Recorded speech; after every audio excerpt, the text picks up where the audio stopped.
Hello, మీ గడువు రేపటితో ముగియనుంది కనుక వెంటనే రీఛార్జ్ చేయించుకోండి. పొందండి 199తో అపరిమిత కాల్స్ మరియు డైలీ 1 GB డేటా లిమిట్. ధన్యవాదములు. ఏమండి, ఫోన్లో బ్యాలెన్స్ రేపటితో అయిపోతుందండి. సుగుణ, అబ్బాయి గాని ఫోన్ చేశాడా? రోజుకి ఎన్నిసార్లు అడుగుతారండి? ఫోన్ చేస్తే నేనే చెబుతాను కదా. అయ్యో, కరెంట్ తీయేశాడు. ఈ కరెంటుకి వేలా పాలలేదు.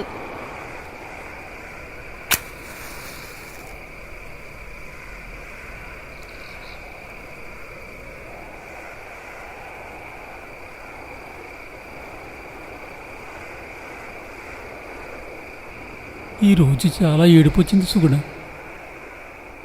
ఇందుకేనా బ్రతుకుతున్నాను అనిపించింది. నీకు నువ్వు అనేసుకుంటే ఎలా కుదురుతుంది? నా పరిస్థితి కూడా అర్థం చేసుకోవాలి కదా. రేపు ఇచ్చేస్తానని తీసుకెళ్ళేవి ఇంటి పత్రాలు, కానీ ఇప్పటి వరకు అజాబాజా లేవు. నా కొడుకు వస్తాడో తెస్తాడని ఎన్ని కథలు చెప్తావు? కొడుకు అని చూడకాడు రాడు. ఈ పాటికి ఎవరినో పెళ్లి చేసుకుని ఆ పట్టణంలోనే కాపురం పెట్టేసి ఉంటాడు. వ్యవసాయం మీద ఆధారపడి బతుకుతున్నావని ఇన్ని రోజులు ఆగాను. ఇక నా వల్ల కాదు. రేపో ఎల్లుండో డబ్బులు పెట్టుకొచ్చి ఇచ్చేసాయి. ఈ పరుగు గురించి ఆలోచించి నా పొట్ట కొట్టుకోలేను. సుగుణ, వ్యవసాయమే గొప్ప పని అంటారు. మరి ఆ గొప్ప పని చేసిన వారిని ఎందుకు గౌరవించరు సుగుణ? ఒకవైపు చేసిన అప్పు పెరిగిపోతుంది, ఇంకోవైపు పండిన పంట చేతికి రాదు. వచ్చిన కష్టార్జితం దళారు చేతిలో పోవటం. మన బ్రతుకింతేనా సుగుణ? ఏమండి, ఆలోచించటం మానేసి పడుకోండి. ప్రతిరోజు ఇదే చెబుతున్నారు. ప్రతిరోజు ఇదే చెబుతున్నానా? చెప్పే మీకు తెలీదా ఏం చెప్తున్నారో? సుగుణ, నాకు కొంచెం డబ్బులు కావాలి. బంగారం ఏమైనా ఉందా? అంతా అమ్మేశాం కదండి. ఈ బంధు తప్ప ఇంకేమీ లేదు. నా కోసం ఆ బంగారం ఇవ్వగలవా? అవి అమ్మను గాని మా తమ్ముడికి ఇచ్చి డబ్బులు తెస్తాను. కానీ మీ తమ్ముడి దగ్గర ఎందుకండి? డబ్బులు ఉన్నప్పుడు ఒక రకంగా, లేనప్పుడు ఒక రకంగా చూశారు. సరే, మీ ఇష్టం. చాలా భయంగా ఉంది సుగుణ. ఎందుకండి భయం?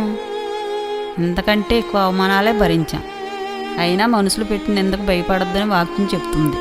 భయపడడం వల్ల ఉరి వస్తుందంట. భయపడి మరిన్ని ఆపదలు కొని తెచ్చుకోవడం తప్ప ఏ ఉపయోగం ఉందండి? మనం ధైర్యంగా ఉండాలి. భయపడకుడి, నీకు నేను తోడై ఉన్నానని వాక్యం చెబుతుంది.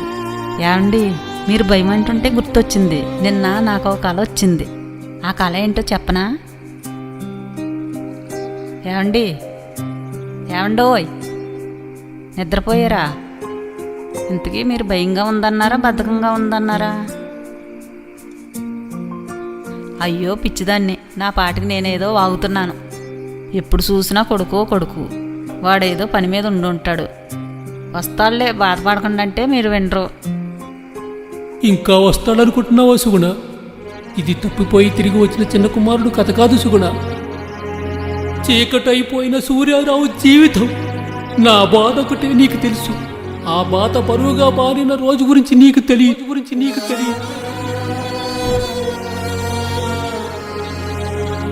నాన్న, శ్రీని గారి దగ్గర ఉన్న డాక్యుమెంట్స్ ఒకసారి తీసుకురావా? బిజినెస్ కోసం లోన్ పెట్టాను కదా, వెరిఫికేషన్ కోసం డాక్యుమెంట్స్ ఒకసారి చూపించాలంట.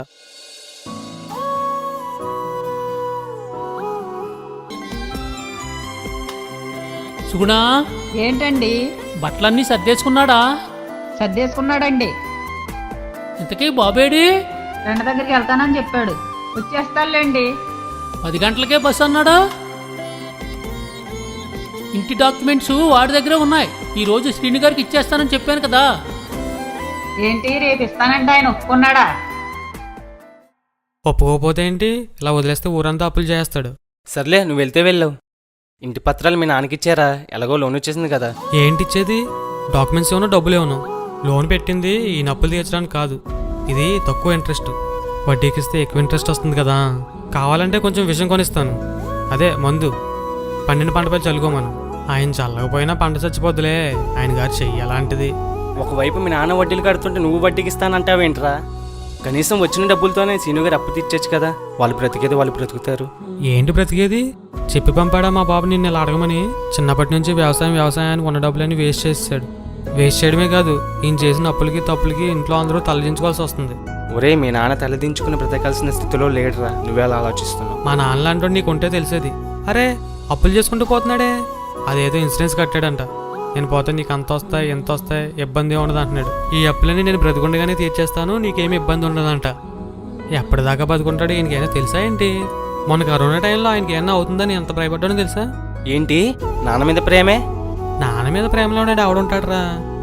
కానీ నా భయం ఆయన చేసిన అప్పులు నా మీదకి ఎక్కడ చుట్టుకుంటాయో అని. నీ మీద మీ అమ్మ బెంగ పెట్టుకుంటుందిరా, అప్పుడప్పుడు వచ్చేళ్ళు. ఇంకేం వస్తాం, ఈ డాక్యుమెంట్స్ పట్టుకెళ్ళి మళ్ళీ రావాలా? ఇక అమ్మ అంటావా? అమ్మని చూసుకోవడానికి ఆయన ఉన్నాడుగా.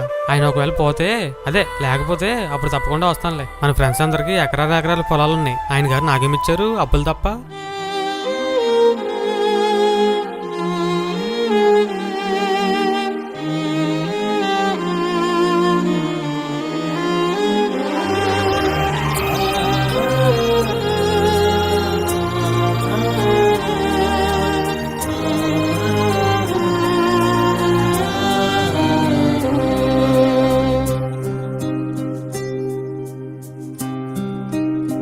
అమ్మా వెళ్తున్నాను. సరే నాన్నకు చెప్పావా? నేనేం చెప్పక్కర్లేదులే, నువ్వు చెప్పే.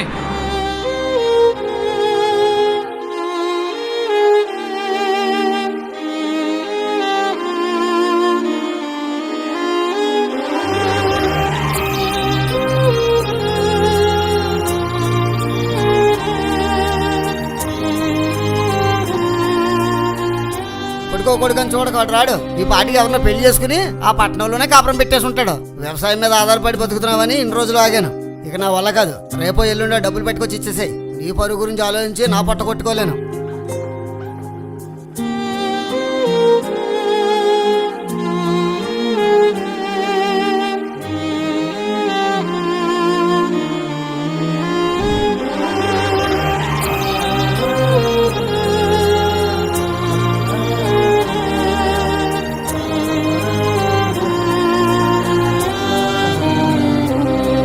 కష్టాల్లో కూరుకుపోయానని, బాధలకు బంధువునైపోయానని, మనుషులు ఆడే ఆటల్లో నా మనసే బంతైపోయిందని, రక్తం పంచిన కొడుకే గుండె ఆగిపోయే మాటలు మాట్లాడుతున్నాడని నీతో చెప్పలేను.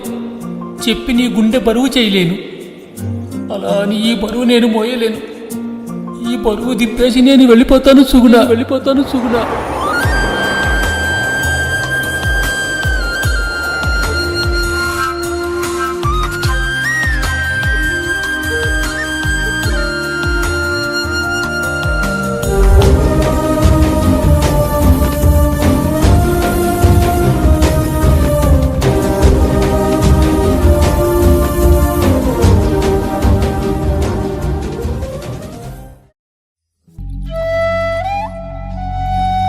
బావగారు బాగున్నారా? అక్క ఎలా ఉన్నారు? పుష్ప మంచినీళ్ళు తీసుకురా. మంచినీళ్ళు కాదండి, ఎండగా ఉంది కదా. చిన్నాను వెళ్ళి మావయ్యని కొబ్బరి బండం కొట్టమను. ఇవిగారా నువ్వు అడిగిన డబ్బులు. సరిపోకపోతే అప్పటికప్పుడు కాదు అడగటం, కొంచెం ముందే అడుగు. సరే అన్నయ్య, అవసరం అవుతాయి. టైల్ చేయించేసి పనిలో పని కబోర్డులు కూడా కట్టించేస్తాను. సరే అన్నయ్య, ఎంతకాలం వ్యవసాయం చేస్తావు? ప్రస్తుతం కొబ్బరికాయ వ్యాపారం బాగుంది కదా. నువ్వు వ్యాపారం చేసి ఏం సంపాదించావురా? ఒకవేళ సంపాదించినా అది తృప్తి లేని సంపాదనే. ఇంకెంతకాలం వ్యవసాయం అని నీలా ఆలోచించి చాలామంది దేశానికి దేవునికి ఉపయోగపడటం మానేసి పట్టణాలు పోతున్నారు. వ్యవసాయం ఎందుకులే అని పంట పండించకపోతే ఎండిపోయేది నేల కాదురా, మన కడుపులు. పల్లెటూరు ఎందుకులే అని పట్టణాలు పోతే మనం వద్దనుకున్నది పొలాలు కాదురా, రేపటి భవిష్యత్తు. వ్యవసాయం చేస్తూ వ్యాపారం చేయొచ్చు. అసలు వ్యవసాయమే లేకపోతే వ్యాపారం ఎక్కడదరా? నువ్వు వ్యాపారం చేసే ఆ కొబ్బరికాయ నాలాంటి ఒక రైతు పండించేదేరా. కాకపోతే రైతు 2 రూపాయలకు అమ్ముకుంటాడు, నువ్వు మధ్యలో ఉండి 10 రూపాయలకు అమ్ముకుంటావు. ఇక్కడ అమ్ముడుపోయింది కొబ్బరికాయ కాదురా, నాలాంటి ఒక రైతు. తీసుకొని పెద్దనాన్న. కన్నీటితో పండించిన పంట కష్టార్జితం. కష్టం విలువ తెలియని వారి చేతిలోకి పోతుంది. రైతుకు మాత్రం కన్నీరే మిగులుతుంది. నీకేమైనా రైతు మీద ప్రేమ ఉంటే కష్టపడే రైతుకు ప్రతిఫలం దక్కేలా చూడు. కావాలంటే నీ కొడుకుని చేయమని వ్యాపారం. నా కొడుకు మాత్రం వ్యవసాయం చేస్తూ దేవుని పని చేస్తాడు. అది కదన్నయ్య. ఆపరా నువ్వు వ్యాపారం. సరే అమ్మా, నేను వెళ్తాను. అలాగే బావగారు, అక్కడ అడిగానని చెప్పండి. ఇంటి దగ్గర దింపేయమంటావా అన్నయ్య? వదిలేరా.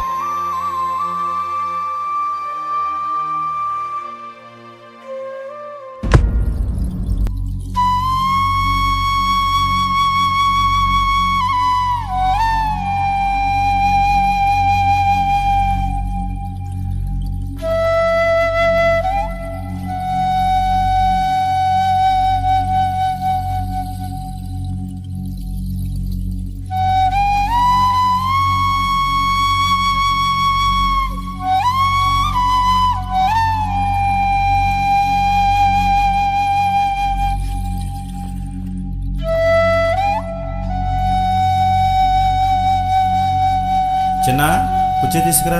ఇక్కడ కుర్చీలేం ఖాళీ లేవు.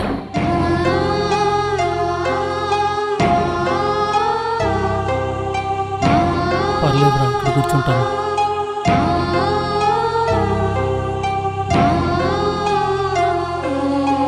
చంద్ర, కొంచెం డబ్బులు కావాలరా. నీ వదిన బంగారం తెచ్చాను, ఇవి తీసుకుని ఒక 30,000 ఇవ్వరా. అన్నయ్య డబ్బులు అడిగితే ఏమన్నా బంగారం తేవాలా? నీకే నేను చాలా బాకీ ఉన్నాను కదా అన్నయ్య. తీసుకోండి, మళ్ళీ డబ్బులు అవసరమైతే బంగారం అమ్మేస్తారు. మన దగ్గర అయితే జాగ్రత్తగా ఉంటాయి.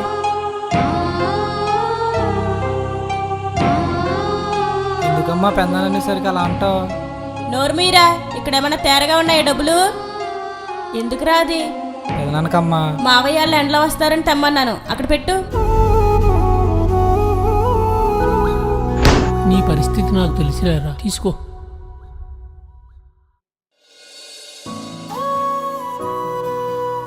చిన్న, ఈ 10,000 తీసుకెళ్ళి మీ పెద్దమ్మకి ఇచ్చే. చెప్పటం మర్చిపోయాను చంద్ర, ఇన్సూరెన్స్ కట్టాను, అవి 5 లక్షల దాకా వస్తాయిరా. సర్లే అన్నయ్య, అవన్నీ ఇప్పుడు ఎందుకులే.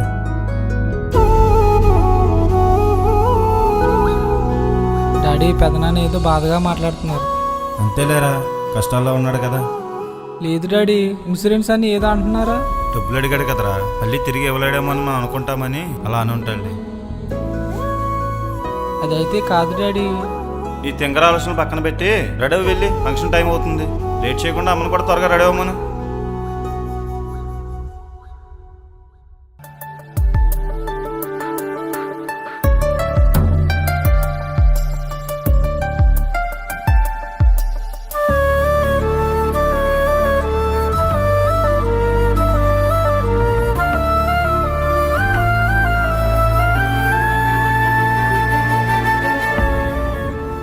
మంచినీళ్ళు కాదండి, ఎండగా ఉంది కదా. చిన్నాన్ని వెళ్ళి మావయ్యని కొబ్బరి బండం కొట్టమను.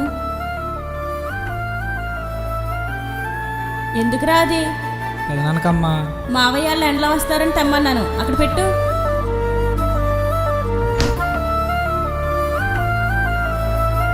ఇక్కడ కుర్చీలేం ఖాళీ లేవు.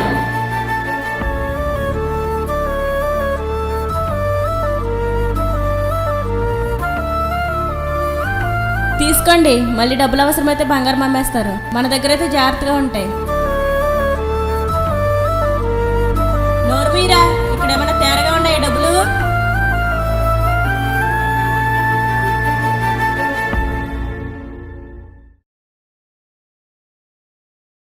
అరే, నీకు 3,000 వస్తాయి.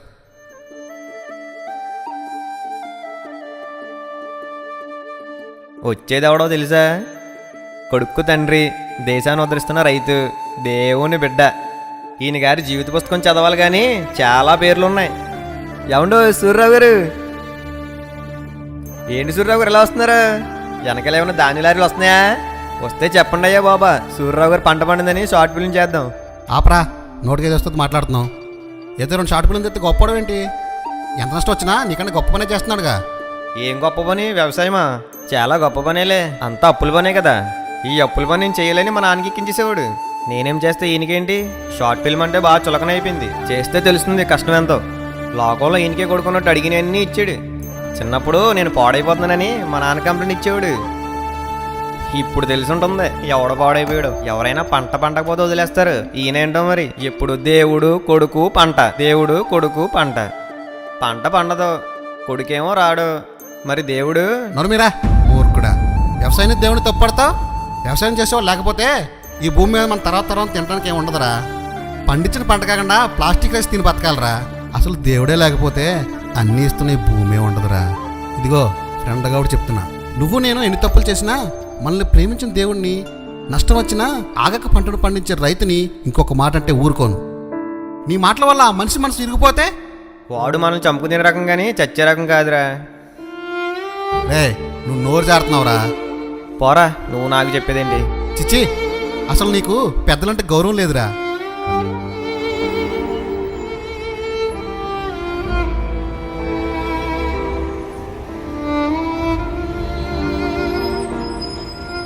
ఏంటి సూర్యరావు గారు ఎలా ఉన్నారు?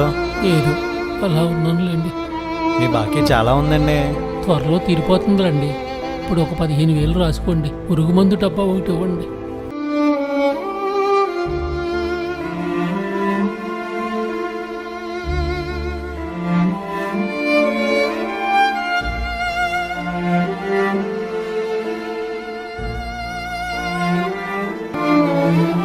జాగ్రత్త. బాయ్ బంగారం.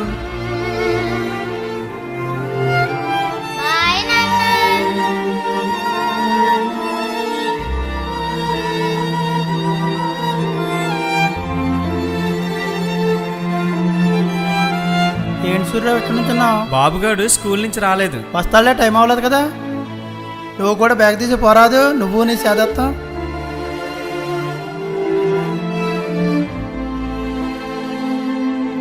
మా నాన్నలాంటో నీకుంటే తెలిసేది. అరే అప్పులు చేసుకుంటూ పోతున్నాడే.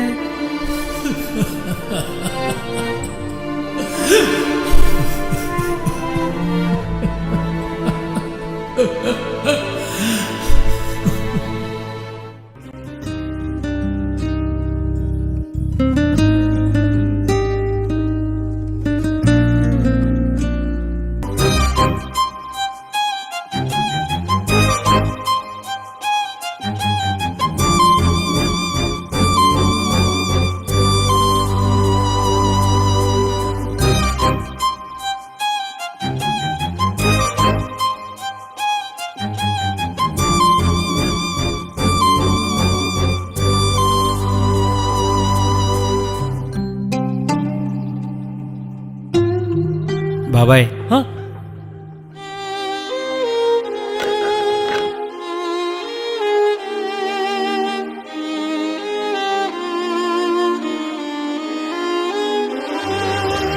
బాబాయ్ నాకు ఒక ముద్దు పెట్టవా? ఇది సద్దన్నం బాబు, నువ్వు తినలేవు.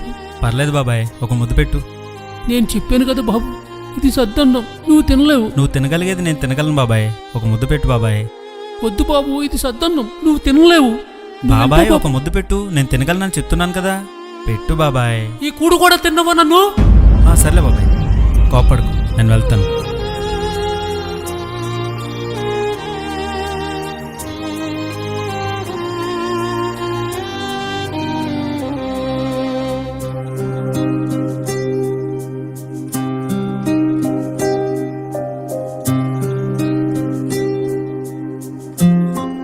బాబాయ్, అంతా తినేసాక ఆఖరిలో ఇంటి దగ్గరుండి నీకోసం ఎదురు చూస్తున్న పిన్ని కోసం 2 ముద్దులుంచు బాబాయ్.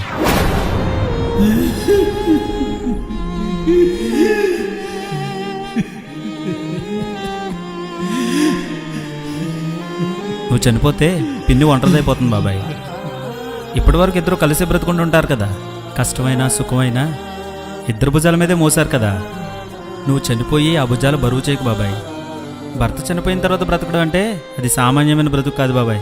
అది నువ్వు వదిలేసి వెళ్ళిపోతున్న కష్టాలు మోస్తూ బ్రతకడం అంటే అది మోయలేనంత బరువైన కష్టం బాబాయ్.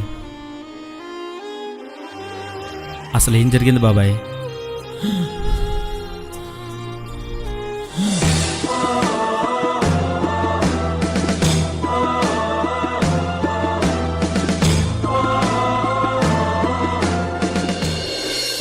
ఈ మాత్రం దానికేనా?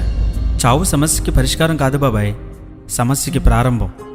నువ్వు చనిపోతే అవేవో 5 లక్షలు వస్తాయి, నీ ఇంటి సమస్యలన్నీ తీరిపోతాయి అనుకుంటున్నావు కదా. నీ మరణ వార్త విన్న తర్వాత పిన్ని గుండె ఆగిపోదని గ్యారంటీ ఇవ్వగలవా? ఒకవేళ బ్రతుకున్నా తిన్నప్పుడు, త్రాగినప్పుడు, పడుకున్నప్పుడు, లేచినప్పుడు నువ్వే గుర్తొస్తావు కదా. నువ్వు ఇలా చనిపోతే ఇటు నేను మర్చిపోలేక అటు నేను చేరుకోలేక మధ్యలో ఆ ముసలుగుండే పరిస్థితి ఏంటి బాబాయ్? మొండిగా పనిచేసే మనమే ఈ కష్టాలు భరించలేకపోతే సున్నితమైన మనసు కలిగిన ఆడవాళ్ళు ఎలా భరిస్తారు బాబాయ్? పాపం రోజుకి ఇంటి పన్నులో ఇటు అటు తిరుగుతూ 5 కిలోమీటర్లు నడుస్తారంట. కానీ మనం 1 కిలోమీటర్ నడవాల్సి వస్తే ఆ తర్వాత వాళ్ళ మీద కోపాలు తాపాలు చూపిస్తూ ఉంటాం. ప్రపంచాన్ని చూడకుండా వారిని మనం ఇంటికే పరిమితం చేసినా మన గుండెల్లోనే ఒక ప్రపంచాన్ని కట్టుకుంటారు బాబాయ్. పెళ్లి చేసుకుని పిల్లలకని నా కొడుకుని ఊరంతా చెప్పుకుంటాం.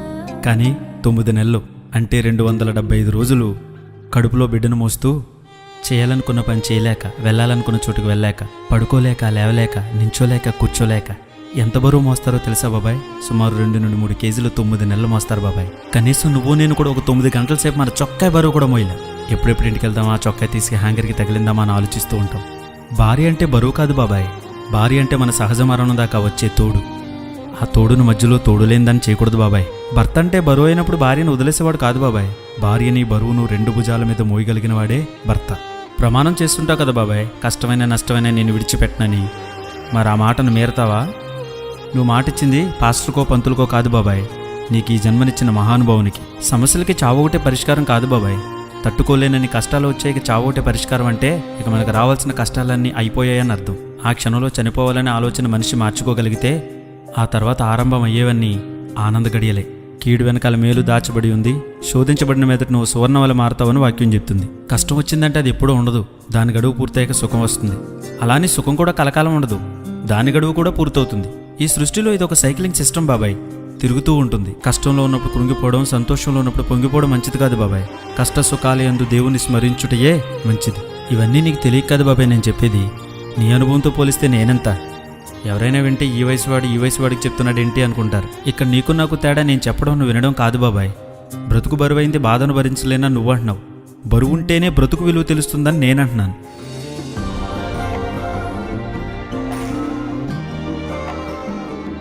ఎలా అయ్యాక తినవచ్చు కదా, నేను వచ్చేదాకా తినవు. మీరు తినండి, మీరు తిన్నాక నేను తింటాను. మీరు తింటేనే కానీ నాకు ముద్ద దిగదు.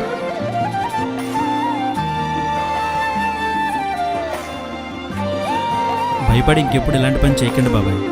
సరే బాబాయ్, మీరు వెళ్ళండి.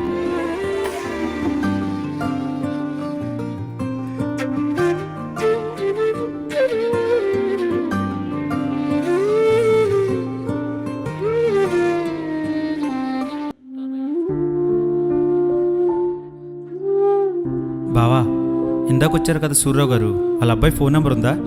ఉంటుంది, చూసి పంపిస్తానులే బావా. ఒకసారి త్వరగా పంపించవా? హలో, ఎవరు? నేనెవరో తర్వాత చెప్తాను. నీకు ఒక వీడియో పంపిస్తాను. వీడియో చూసాక నువ్వు తిరిగి ఫోన్ చేసావు అనుకో, మీ నాన్నకు నువ్వు కొడుకువి. తిరిగి ఫోన్ చేయకపోతే మీ నాన్నకు నేను కొడుకుని. ఏదేమైనా మీ నాన్న ఈ రోజు నుండి కొడుకులేని తండ్రి కాదు. నిర్ణయం నీదే.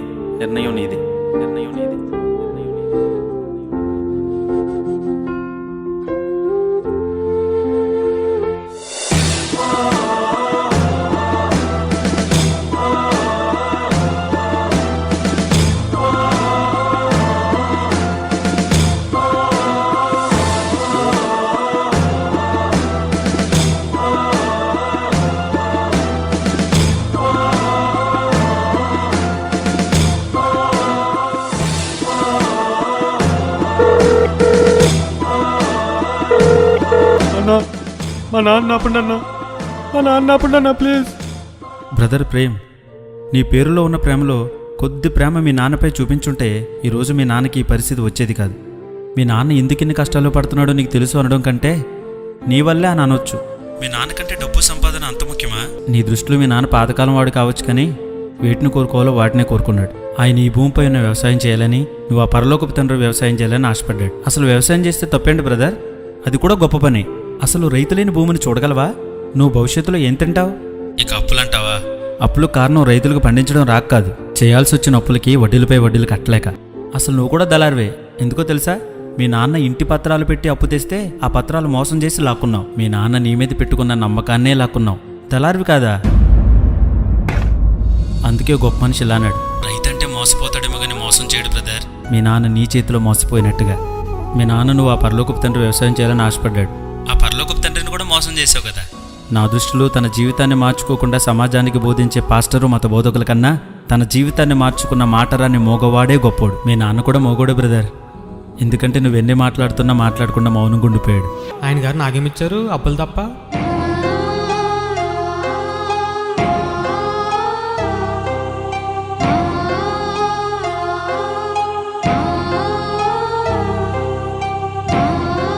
మీ నాన్న చనిపోవాలనుకున్నాడు, కొంచెం ఉంటే చనిపోయేవాడు.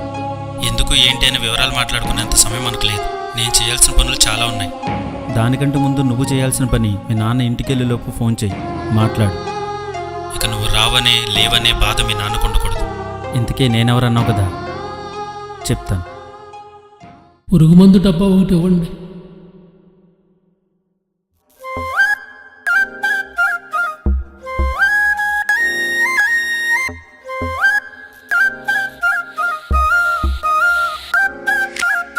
బావా, నేను ఒక 5 minutesలో వచ్చేస్తానే.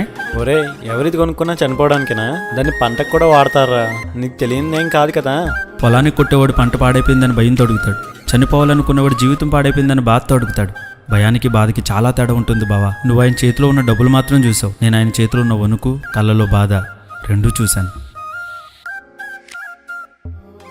ఇది కొన్న దగ్గర నుండి బాధతో పాటు భయం కూడా మొదలైంది. భయం బాధ రెండు ఉన్న మనిషికి జీవితం చాలా బరువుగా ఉంటుంది బావా.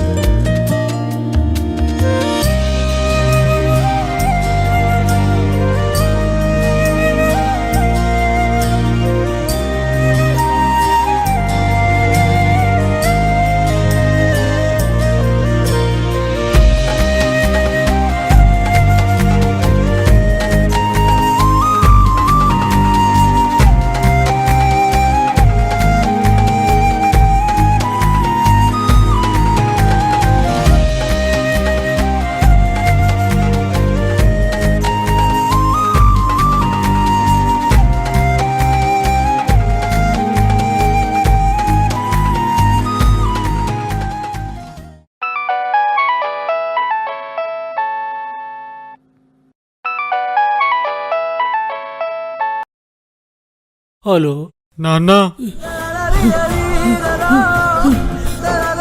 ఎలా ఉన్నావు? ఎక్కడ ఉన్నావు నాన్న? బయలుదేరుతున్నాను.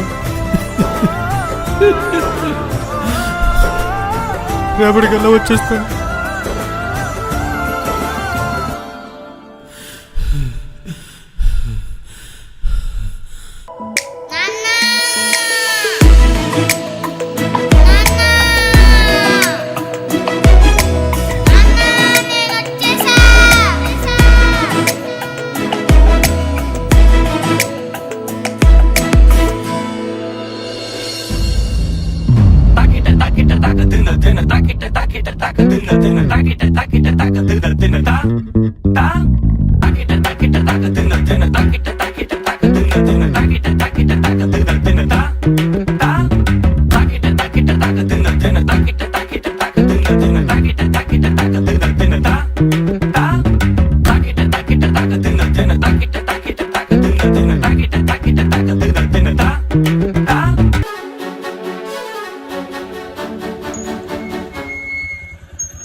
ఎవరమ్మా నువ్వు?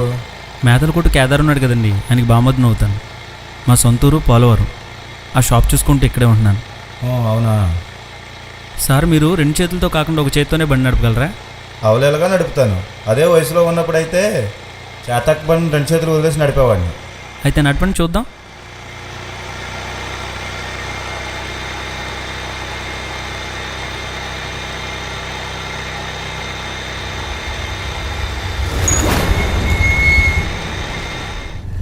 మీరు రెండో చేత్తో పట్టేసుకున్నారు, ఓడిపోయారు సార్. గోతులో పడినప్పుడు రెండో చేతితో పట్టుకోకపోతే పడిపోతాం కదా తమ్ముడు. మీరు వదిలేసిన మీ అన్నయ్య చేతిని ఈరోజు నేను పట్టుకోకపోతే మీ అన్నయ్య చనిపోయేవాడు సార్.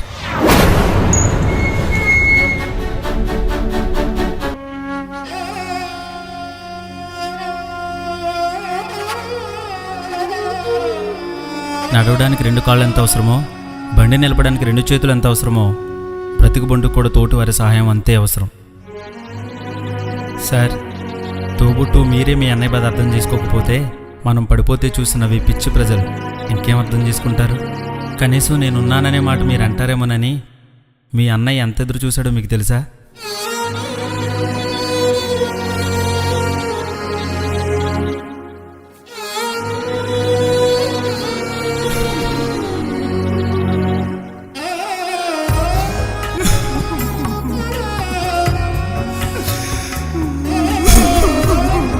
బైబిల్ ఇలా చెప్తుంది, నీ బలమును స్త్రీలకి ఇయ్యకము, రాజులను నశింపుజేయు స్త్రీలతో సహవాసము చేయకము.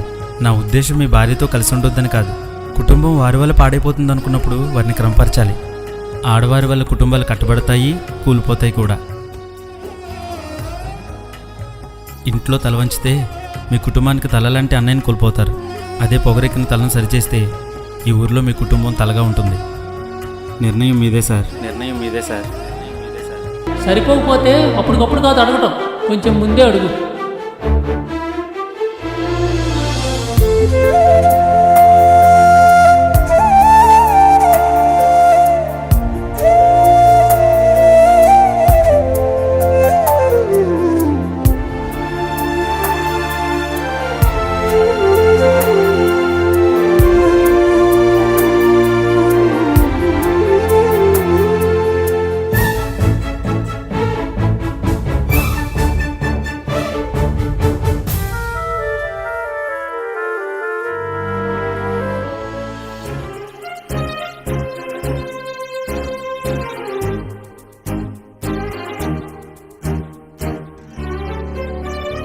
పెదనాన్న కష్టాల్లో పట్టించుకోలేదురా. వాడికంటే బాగుందని అనుకున్నానే కానీ పాడైపోయేది నేను నా కుటుంబం అని ఆలోచించుకోలేకపోయాను. చాలే ఆపండి, పట్టించుకుంటే డబ్బులు డబ్బులని జడగలా పీడిందురు. నోర్మోయ్!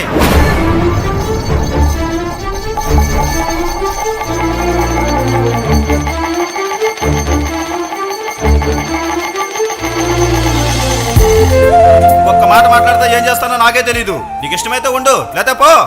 ఈ రోజు నుండి మా అన్నదమ్ముల విషయంలో నోటుకొచ్చినట్టు మాట్లాడితే నాలుగు లేకుండా చేస్తాను. నీ వల్లే దూరం అయిపోయినామ్మా అన్నీకి. ఈ చేతితో ఇచ్చేనే డబ్బులు ఇష్యం దాగాపోయాడు అక్కడ.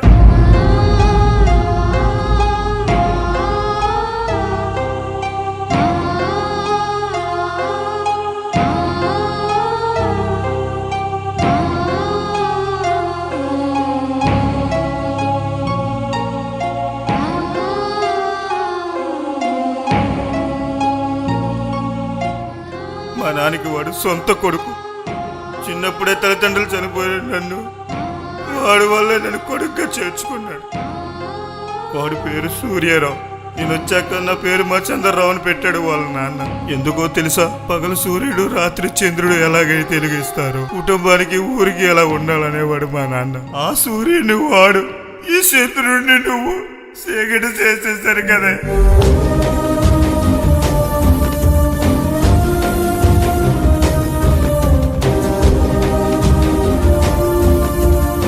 కష్టాల్లో ఉన్నప్పుడు డబ్బులకి కన్నీళ్ళే రావే, మనుషులకే వస్తాయి. బాధలో ఉన్నామని బంగారానికి బాధ తెలియదే, బంధువులకి ఇరుగు పరుగు వారికే తెలుస్తుంది. ఆకులతో ఉన్నామని పండే భూమికి తెలియదే, పండించే రైతుకే తెలుస్తుంది. అలాంటి రైతుని, నా సూర్యుడిని, నా నిన్ను దూరం చేసుకున్నాను కదా. పడదైపోతే రోడ్డు మీద ఉండేవాళ్ళు మీ రోజు నీ మాయలో పడివాడు ఆస్తి అనిపిస్తున్న విషయమే మర్చిపోయాను. పదరా చిన్న, పెదనాన్న దగ్గరికి వెళ్దాం. చిన్న,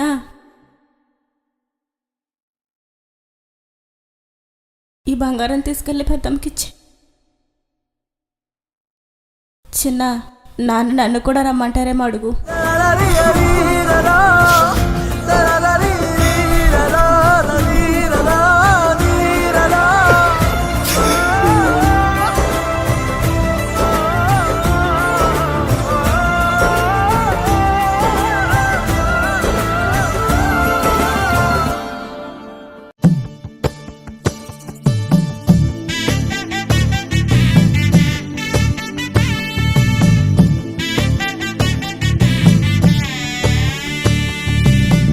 ఏం సూర్యరావు గారు, మీరు కూడా చిన్నపిల్లల్లాగా సమస్యలకు చావొకటే పరిష్కారమా? కాదండి కాదండి, వాడేదో తెలియక చేశాడు. కాపాడేసి మీకెవరో పూర్తిగా తెలుసుకోకుండా చెప్పినట్టున్నారు. సరే అండి, నా బాకీ ఎంత ఉందో లెక్క చూడండి. సరే.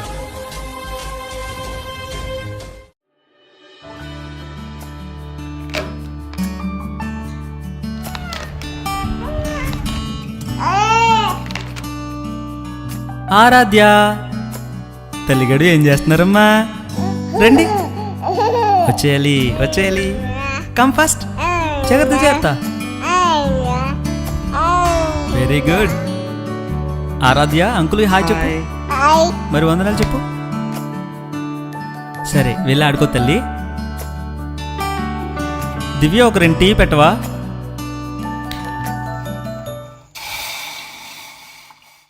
నాన్న అంటే ఇదే బ్రదర్.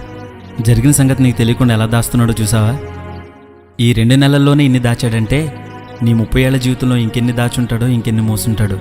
భూతద్దంతో వెతికినా తల్లి కడుపులో ప్రేమ, తండ్రి భుజాలపై బరువు మనకు అర్థం కాదు బ్రదర్. ఒకవేళ వెతికినా విఫలమవుతాం తప్ప కొలవలేం.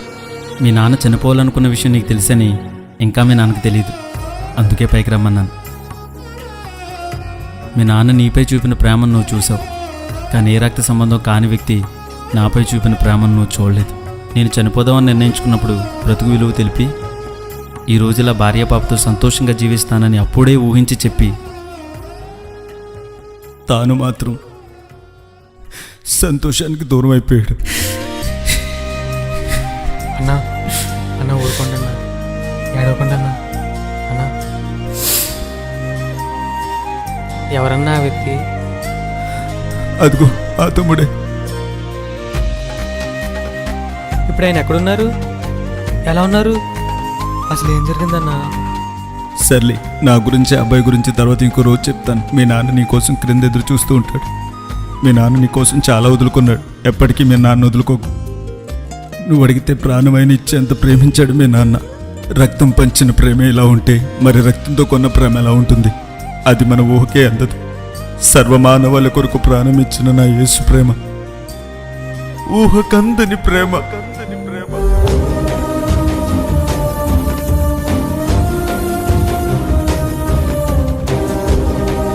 Thank you God.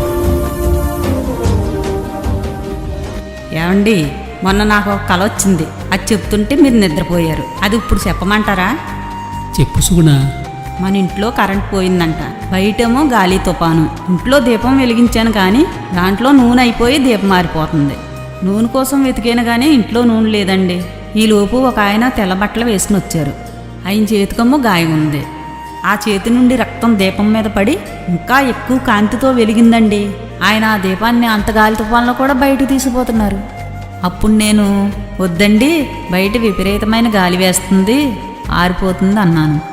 అప్పుడు ఆయన, ఇది ఇంట్లో ఉండవలసింది కాదమ్మా, బయట ఉండి అందరికీ వెలిగివ్వాల్సింది. ఎంత గాలి వీచినా ఇది ఇంకా ఆరదు, మళ్ళా నేను చెప్పే వరకు వెలుగుతూనే ఉంటుందన్నారండి. ఇంతలో కరెంట్ వచ్చేసింది. ఆ కళ ఏంటో నాకు అర్థం కాలేదండి. నాకు అర్థమైందిలే సుగుణ. నాకే కాదు, చూస్తున్న అందరికీ అర్థమైంది. ఏంటండి అది? ఇప్పటికే చాలా టైం అయింది కదా, టైటిల్స్ కూడా అయిపోవచ్చేసాయి. నీకు నేను వివరంగా రేపు చెప్తాను కానీ ఇప్పుడు ఒక మాట చెప్పాలని ఉంది. చెప్పండి. నాపై, నీపై, చూస్తున్న వారిపై, సమస్త మానవాళిపై దేవునికి ఎంత ప్రేమ ఉందో తెలుసా? ఊహకందని ప్రేమ.